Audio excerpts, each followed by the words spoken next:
Chapter 3 A Mysterious Beginning. G'day everyone, Rune here, and this is Chapter 3 of my What If Pokemon Raised Ash story. If you're new to this story, click the link in the description below to be taken to the playlist. Now let's begin the next chapter. 2 years have passed since the end of the last chapter, and now Ash is 10 years old. He is still as curious and adventurous as ever, and he and Inazu do still have a tendency to get into places they're not meant to. Despite the fact that he has still not told the family his name, Rai is still living with them and still acting as the children's teacher. Ash has managed to develop his aura control to the point that he can now perform a proper aura sphere and an aura shield. But he still has a ways to go. Inazu, on the other hand, was never able to develop his physical bulk the way he wanted. However, they discovered that his power with special attacks is much stronger, and thus he is much better suited to be a special attacker than a physical one. On this particular day, however, training is the furthest thing from their minds, as this is the day of the Hero Festival, the day that everyone in town celebrates and remembers the exploits of Sir Aaron, and the one day each year that the family goes into town together to have fun. This year, Mew had planned ahead and had fetched costumes for Ash, Inazu, and Rai from the castle's costume hall. Ash in particular is thrilled with the costume that Mew picked out for him. A grey shirt and breeches beneath a royal blue tunic with matching boots and gloves. A familiar hat and cape complete the look. Grinning brightly, he turns to Rai in his new ensemble. Rai-sensei, look! I look just like Sir Aaron! Rai turns to the excited boy with an amused smile as he adjusts the strings on his coat. It's a deep crimson velvet coat with a gold trim and gold musical notes on the lapels. Around his waist is a matching belt, in which sit Sir Aaron's gloves, which he has carried ever since he found out the truth. Looking the boy up and down, he agrees that he does indeed look the part of an Aura Guardian.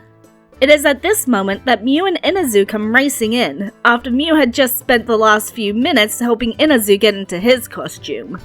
The costume in question is a blue wide-brimmed hat with holes for his ears to poke through. A blue robe with gold trim and a long stick is strapped to his back to act as a staff. Upon seeing the costume, Ash immediately tells Inazu how great it looks, before asking his Mappa what they're going to dress up as this year. Smiling, Mew closes their eyes, thinking of the form that they will take. Within seconds, the mythical Pokemon is gone, and in their place stands a person with long blue hair and an appearance that is neither male nor female. They are dressed in an outfit not dissimilar to Ash's, only red instead of blue, and instead of a cape, they are wearing a simple shawl. A swanna feather sits in their hat, and around their neck on a long string is an ocarina. Ash and Inazu gush over their Mappa's costume for a few seconds before they ask the boys to settle down so that they can get to the festival. Holding out their hands, Mew waits patiently for the boys to take one while Rai takes the other. Once everyone has a firm grip, Mew teleports them to a small alleyway in town, just off the square. The moment they arrive, Ash and Inazu let go of Mew's hand and prepare to enter the festival. However, before they can, Mew grabs the neck of their costumes, holding them back. With a smile that is both exasperated and fond, Mew tells them that they're not going anywhere until they recite the town visit rules. Heaving sighs of annoyance, the boys recite the rules that they've come to know so well.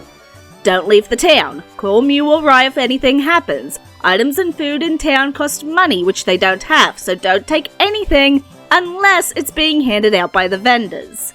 Don't use any aura or psychic abilities in view of others unless necessary, and everyone meets back at the square before sundown.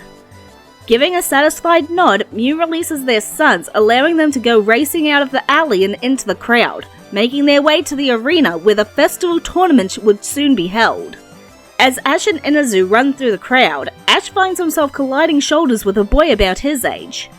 Far too excited to stop, he throws out a quick apology in sign language as he and his brother continue to run, completely missing the look of shock and recognition on the face of the boy he'd bumped. Before the boy can attempt to call after Ash, he has disappeared into the crowd. Eyes still wide, he turns to one of his companions, a girl with plum-coloured hair. In a voice both excited and nervous, he asks his friend, Chloe, if she just saw him too. Chloe nods, her eyes just as wide as she tells Go that was definitely him. Their other companion, a tall woman with long brown hair, asks who the children are talking about, to which an excited Go tells her that they just saw their number one mystery just run past them.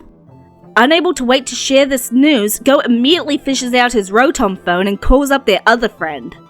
Within seconds, a brown-haired boy answers, asking why Go is calling so soon, since Go, Chloe, and Kid had only just arrived in Rota. Grinning, Go tells him that just goes to show how good they're becoming at this, as they've already had a sighting of the forest boy. 4 years ago, Go and Chloe had gone to one of Professor Oak's Pokemon camps. While there, they'd lagged behind the group due to an argument. And while crossing a bridge, they'd heard a terrified scream ring in their heads.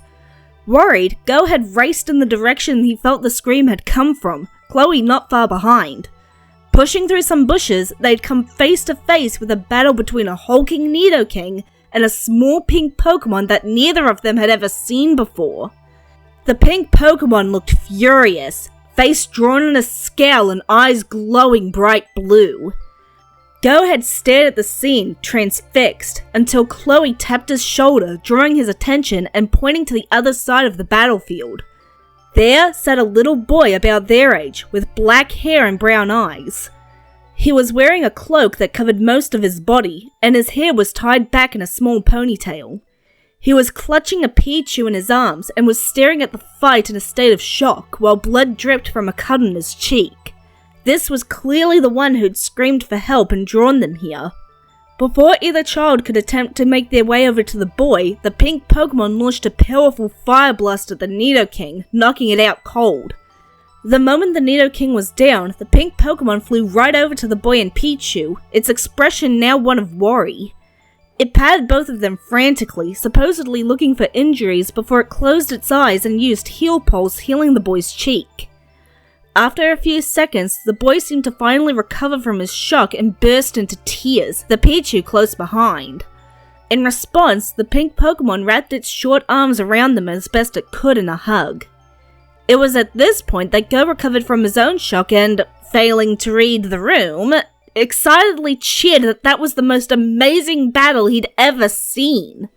Completely oblivious to the frightened look on the other boy's face, Go launched into a barrage of questions, asking if the Pokemon was his or his parents'. What was it? Who was he? And how he'd been able to make him and Chloe hear his cry for help in their heads.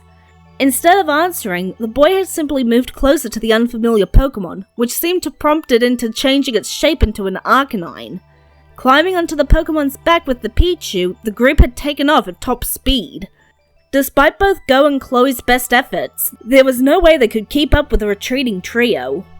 Soon after, the two had been found by Professor Oak, whom they'd told about the ordeal. Hearing about the Pokemon, he told them that it sounded like the mythical Pokemon Mew, and explained that most thought it was only a myth.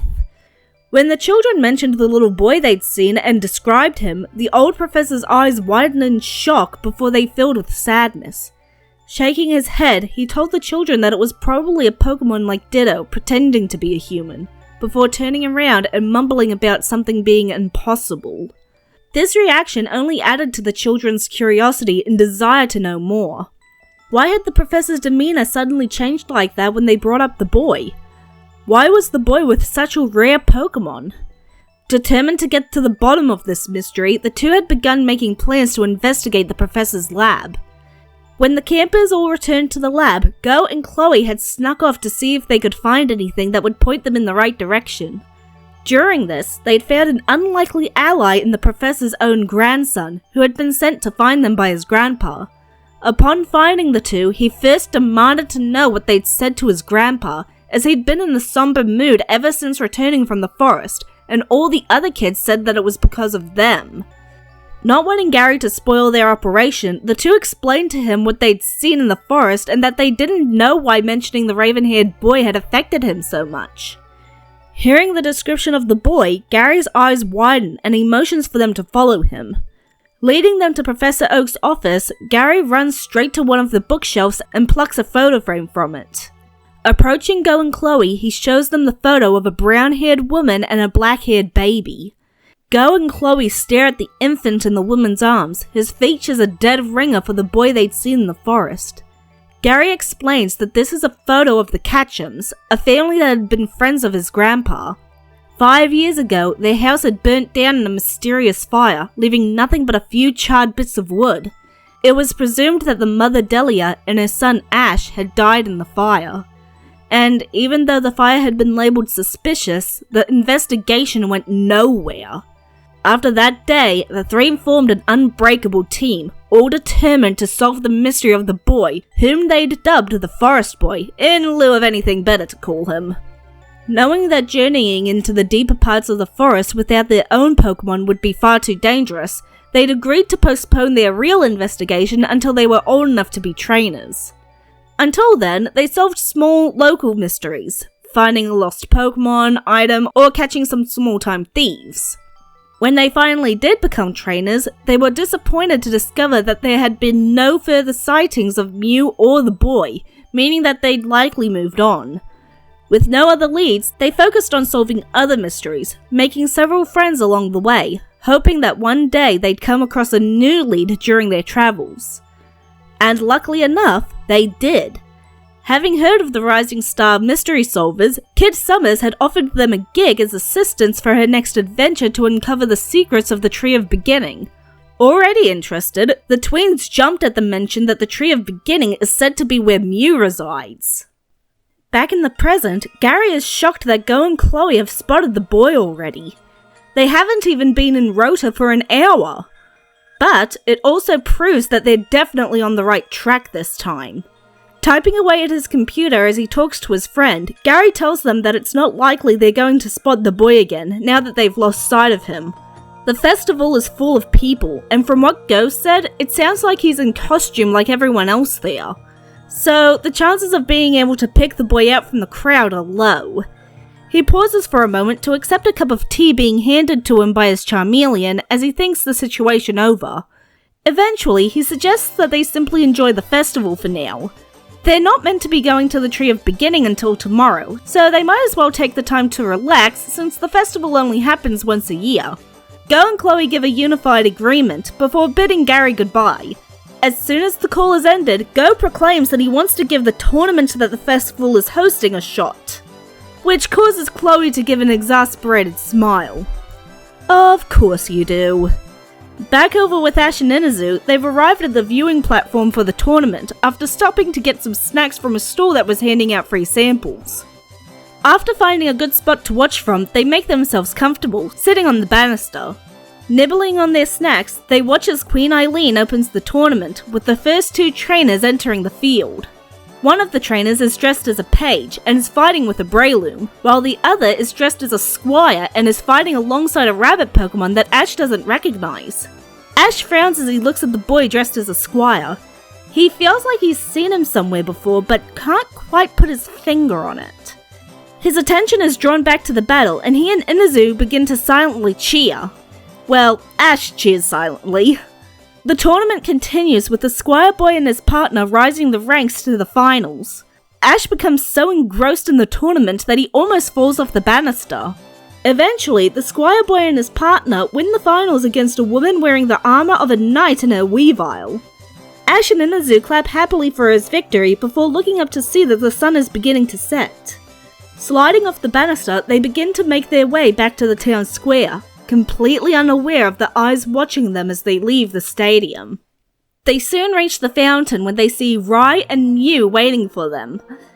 Feeling sad that the day has already come to an end, Ash asks if it's time to go home, already knowing the answer. Only to be surprised when Mew tells their sons, not quite. Smiling at the boys, Mew explains that they and Rai had been talking this over for the last few weeks and decided that since Ash is now 10 and Inazu is now 5, this year they're going to be staying for the rest of the festival, including the ball and the fireworks. Ash and Inazu's eyes light up as they cheer happily. After a few minutes of this, they calm down and follow Rai and Mew toward the palace, where the ball will soon be taking place. It soon becomes dark as everyone files into the palace ballroom. A veritable rainbow of people dressed in all variations of medieval formal attire gracefully move across the floor as music echoes off the walls.